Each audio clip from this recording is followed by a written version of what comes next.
እንዳላህ የሚለው ፓርት ሌላውን ቀስ እያልኩ አስብበታለሁ።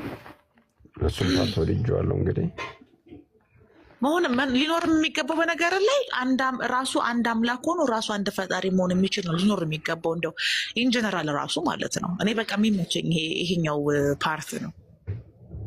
አንድነታቸው ሁለትነታቸው ሁለት ሲባዛ በሶስት ሶስት ሲካፈል ለአንድ እኩል ይሆናል። አንድና ሁለት ሶስት በቃ ደከመኝ፣ አልሄድም ወዴትም አልሄድም። ኧረ አንዳንዴ በደም ያስረዱሻል። ስማምን ደከመኝ ታውቂያለሽ። ስለነሱ ማሰብን የመርሽኝ እኮ ነው የምልሽ።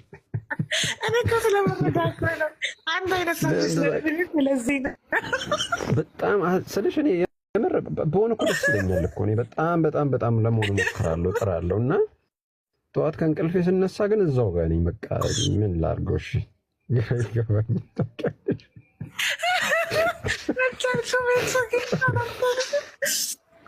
ኢቨን ማለት ነው ይቅርታ አድርጉልኝ ሞክሬያለሁ። እሺ ታኛም ጥረናል በጣም ጥረናል ታግለናል። ግን ኢቭን ማለት ነው ኤክሶ ንቁዬ ታውቃለህ አይደለ? እስቲ በቃ እንደ አማኝ ብለህ እኮ ማለት ነው ይሄ ፓራዳይምህን ኦፍ አድርገኸው ልክ ስትተኛ አእምሮ ራሱ አንተ ሞኝ አሁን እንዴት አድርጎ ነው ሶስት አንድ የሚሆነው አንድ ሶስት የሚሆነው ስጋ መለኮት የሚሆነው መለኮት ስጋ የሚሆነው ድንግል ፈጣሪን ወለደችው ፈጣሪ እንዴት ይወለዳል እያለ ራሱ አእምሮ ማለት ነው እብድም ጅልም ነው የሚያደርግ። ይሄንን እኔ እንደ ማክሰፕት የምናደርገው ጥያቄው እኮ ኧረ በጣም ከባድ ነው። በጣም ለመጃጃል ሞክሬያለሁ እና አንደኛው ፓርቲ ደግሞ በቃ እንትን ይለኛል ታውቂያለሽ፣ ግራ ያጋባኛል። ለምን እንደሆነ አላውቅም። በቃ ስገልጠው የሚታየኝ ሁሌ ምን ያውን ጥያቄ ነውና እንዴት ልመልስለት ይሄን ጥያቄ? ደግሞ መጥፎ እድሉም እንደው ታውቃለህ መልስ ብለው የሚያመጡት ራሱ ጥያቄ ነው። ያ እሱ ነው ከባዱ። ባይመልሱልሽ እንደው ዝም ቢሉ ይሻላቸዋል። የምር ዝም ቢሉ የምር እንደዛ ቢያንስ እኔ ይቀበላቸው ነበር። ወይ በቃ በጅልነት ነው ማለት ነው ልክ እንደሚለው ሳዩ የሚያምኑ ብፁዓን ናቸው እንደሚለው በቃ እንደዚህ ዝም ብዬ ተጃጅዬ ልቀበለው ምናምን ያለሽ እነሱ ለመመለስ ሲሞክሩ ጭራሽ እንደሌለ እንዳልመጣ ነው የሚያስረዱሽ። እና ከባድ ነው የነሱ እንትን መጥፎ እድል የሚያመጣው መልሳቸው ነው። የእውነት የሚመልሱላችሁ መልስ አሁን እኔ ቅድም ለጠየቁት ጥያቄ የተመለሰልኝ መልስ ወደ ሰማይ ድንጋይ ወርውሪ ነው ያስበለኝ። እዚህ ሀገር ስለማይቻል ነው።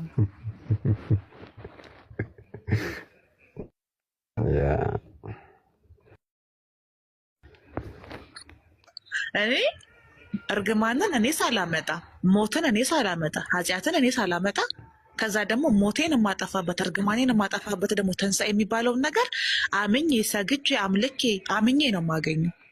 ያለ እኔ ፍቃድ ያገኘሁትን ነገር በእኔ ፍቃድ ዋጋ ከፍዬ የማሰሪበት እኮ ይሄ እኮ ማለት እኮ በምንም አይነት ሎጂክ እኮ መሄድ ነገር ሆነ በእውነት። ምክንያቱም ከኔ ፍቃድ ውጭ በእኔ ላይ የተደረገን ነገር ያደረገው አካል ነው ማስወገድ ያለበት አይደል? ቆየ እኔ አምኜ ለማድረገው ነገር ነው። ኢቭን ለወደፊቱ ነው መጠየቅ ያለብኝ። ለወደፊቴ አሁን ኦፓል ከሆንኩበት ጊዜ ጀምሮ ለማድረገው ነገር ነው። አሪፍ እኮ አሁን ለምሳሌ ማን ነው ክርስቶስ ይዞት የመጣው ነገር እኮ ዋው ነው እኮ በቃ እውነት በጣም ከዛ ግን አምጥተው ደግሞ ያመጡትና የሆነ ቦታ ላይ ጥያቄ ስትጠይቂያቸው ምንም እንዳልሆነ ማንም እንዳልሆነ ደግሞ በራሳቸው አፍ ይመሰክራሉ። ለነሱ እኮ በጣም ያገነኑት ያገዘፉት ምናምን እየመሰላቸው ነው። ግን መልሰው ራሱ የሚሰብኩሽ ቃላቶችና የሚነግሩሽ ቃላቶች ራሱ እኔ እንዴት እንደማይገባቸው ራሱ አይገባኝም። እኔ ቴንክ ዩ ኢቭን ማለት ነው እኔ ስለ ቁርአን ያነሱ ይበዛባቸዋል። ኤክሶ አሁን ይሄን ንቁዬ ቁርአን ለነሱ ይበዛባቸዋል። መጽሐፍ ቅዱስ 2000 ዓመት ሙሉ መልስ ያላገኘ ነገር ነው። መጀመሪያ የራስን መመለስ ነው የሚቀድመው ወይስ ደግሞ የነሱን የክርስትናን የመጽሐፍ ቅዱስን ስህተት ለመደበቅ? ቁርአን አንደኛ ቁርአንን አይቀበሉም፣ ሁለተኛ አያምኑበትም፣ ሶስተኛ ከንግግራቸው የምትነሳው ቁርአን እኮ አለ አኡዚ ቢላሂ እና ታምናላችሁ መኖሩን። ስለዚህ ይሄን የቁርአን የፈጣሪ ቃል ነው ማለት ነው።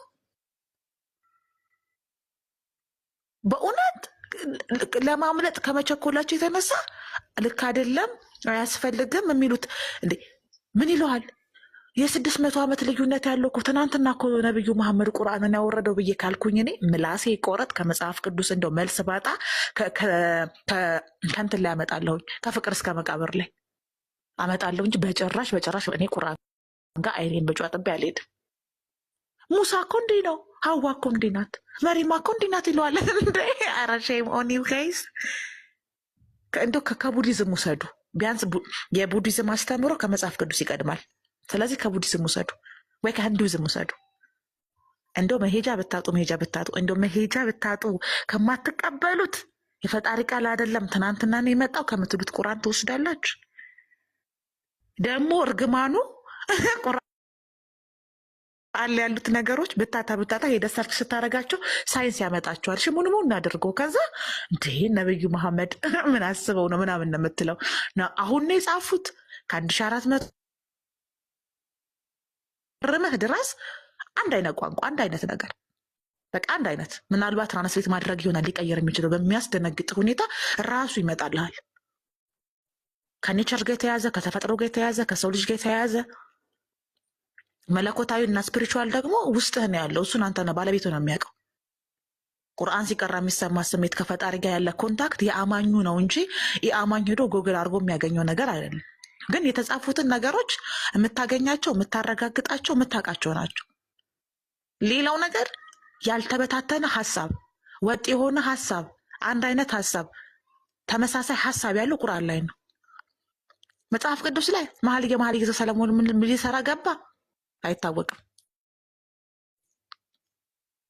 ኦሪት ዘፍጥረትን ማን ጻፈው አይታወቅም። የብሉይ ኪዳን ሕግ ለማን ነው? ለእስራኤላውያኖች ነው። የአዲስ ኪዳን ለማን ነው? ለሚያምኑ ነው።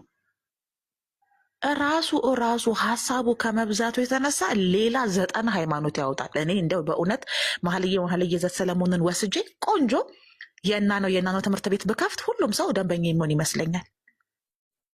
ጡቶችሽ፣ ባቶችሽ፣ ከነፈርሽ፣ እምብርትሽ ሌላ ምንም ሳላወጣ ሳልቀንስ 90 ሃይማኖት ይወጣዋል። እንዴ ስላሴን ምን ኦፓል ታስረዳቸዋለች? ራሱ ስላሴ ራሱ አይገባውም እኮ ስለ ስላሴ ምን ሆናችሁ? ምን ሆነ ነው ወንድሜ? ሴት ነሽ ወንድ? ራሱ አይገባውም። ራሱ እኮ የሆነ የተወሳሰበ ነገር እኮ ነው። የብረኔ ዓመት ከምናምን ተመሯለሁ እና የሆነ ሊገባችሁን ከባድ ነው። ብቻ እኔ ምን እንደሚገርመኝ ታውቃለህ? ለቆይ እንደው ግርም ድንቅ የሚለኝ እንደው በቃ ልመነው ብዬ መኙ ብሎ ልክ ላምነው ስል ማለት ነው ጩሂ የሚያስብለኝ ነገር። እሺ እኔና አብ አንድ ነን አለ። እኔ ያለው ወልድ ነው አይደል? ከዛ ሄደ። ራሱ አንድ ከሆነ ሄዶ ከቀኙ የሚቀመጠው ለምንድን ነው? አንተ አንድ ሆነ አንተ ከአንተ ጎን ትቀመጣለህ? እሱን እኮ ነው የምልሽ።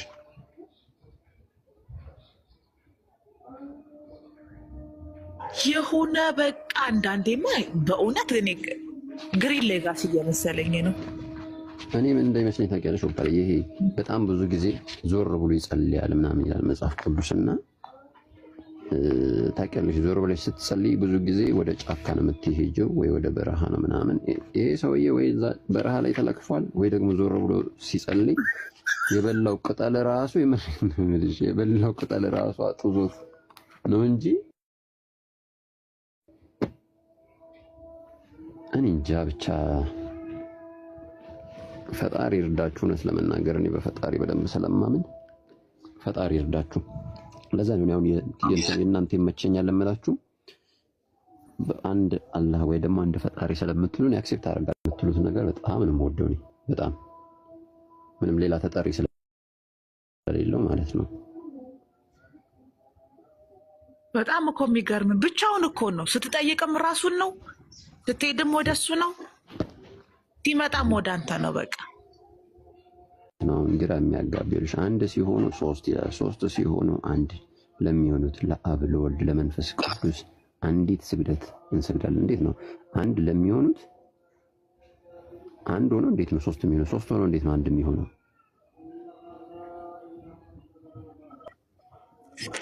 እኔ ግን የግብፅ አማልክት እንደሚመስሉኝ ታውቃለህ? እነዚህ 1 3 ምናምን የሚባሉት ነገር ምክንያቱም መጽሐፍ ቅዱስ ራሱ አያውቃቸውም። እነዚህ 1 እና 3 የሆኑትን መጽሐፍ ቅዱስ ስለማያውቃቸው የራሳችንን ግምት ብናስቀምጥ ነውር አይባልብንም። ለምን መጽሐፍ ቅዱስ 1 3 አድርጎ ያስቀመጠው እስከሌለ ድረስ እነሱ የራሳቸውን ሀሳብ እስከገለጹ ድረስ እኔ እውነት ለመናገር የኢትዮጵያ ኦርቶዶክስ ቤተክርስቲያን ትመራ የነበረው በግብፅ ጳጳሳቶች ወይም በግብፅ መምህራኖች ስለነበረ ግብፅ ውስጥ ልክ እንደ ያዕቆብ ልጆች 12 አማልክቶች አሉ። አማልክቶቹ ስሞች ሊጠራላችሁ ይችላሉ።